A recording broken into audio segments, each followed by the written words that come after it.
Look at your face in the mirror. What do you see? Eyes, nose, mouth, ears. It is your face. But what if you were faceless? Or are you? The stillness that watches back. There was a figure of polished wood, smooth as skin, but soulless, stiff, faceless. It stood on a studio shelf, beside plaster busts and dried paint jars, and bore the shape of a man, arms, articulated by brass pins, limbs bent into endless gestures at the command of another's hand. Its joints creaked faintly when moved, as if whispering secrets in a language of pain no ear was meant to hear. Each morning, the artist would lift the figure gently but not tenderly. He twisted its arms into longing, its spine into sorrow, its hand toward imaginary skies. Then he painted. The figure watched him, not with eyes, not with thought, not at first, but with something older, something cold and grainy, embedded in the knots of its wooden heart, something that remembered the tree it once was, and the axe that split it, and over time, something stirred.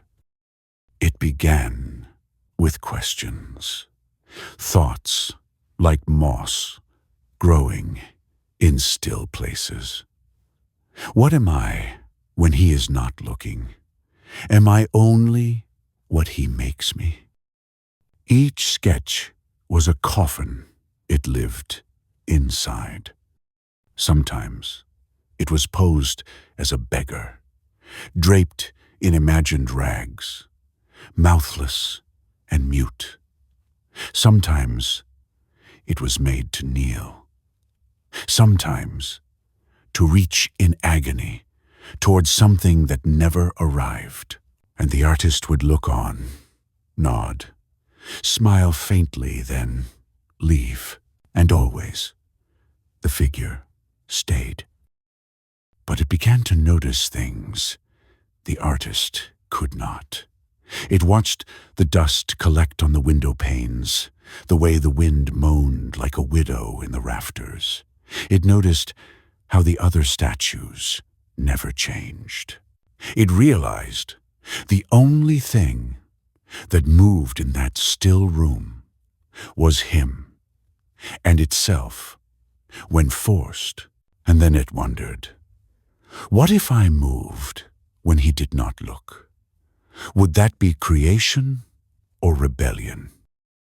Late one night, moonlight spilled across the studio like silver milk. The artist had gone, leaving the figure twisted in a posture of anguish, arm outstretched, fingers frozen as if pleading.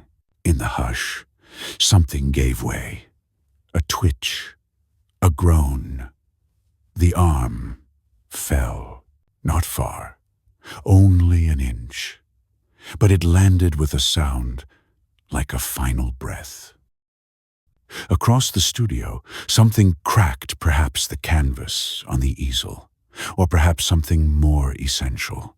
And from the darkened corners of the room, silence leaned in, curious. From then on, it moved more boldly, always when alone. A turn of the head, a lowering of the arm, a soft rotation of the ankle. The changes were subtle, never enough to be caught. But the artist began to sense it. He would return, to find the figure not quite as he left it. At first, he blamed himself, a trick of memory, an unnoticed jostle. But the figure knew he suspected, and it liked that, because now it had power, the power of uncertainty, the power of gaze returned.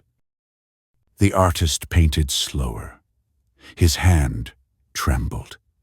The studio grew colder, and the figure waited. Waited until the night he left a candle burning too long. The wax melted low. The shadows stretched long. And, in the red flicker of that final flame, the artist turned suddenly, sharply back toward the shelf. The figure was not where he left it.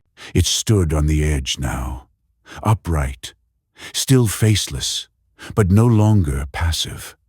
Its arms hung loosely at its sides, no longer posed, no longer pleading, simply waiting. The candle guttered. The light died.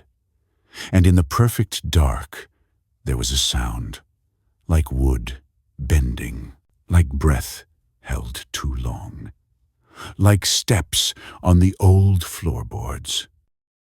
The next morning, the studio was empty. Only the figure remained. It sat on the stool now, legs crossed delicately, a brush balanced in one hand, and in front of it, a canvas, and on the canvas, a crude sketch, a man, hunched, silent, his face unfinished, his arms twisted forever. To be shaped by another is not the same as being seen. But beware, even the silent things may one day dream of drawing back.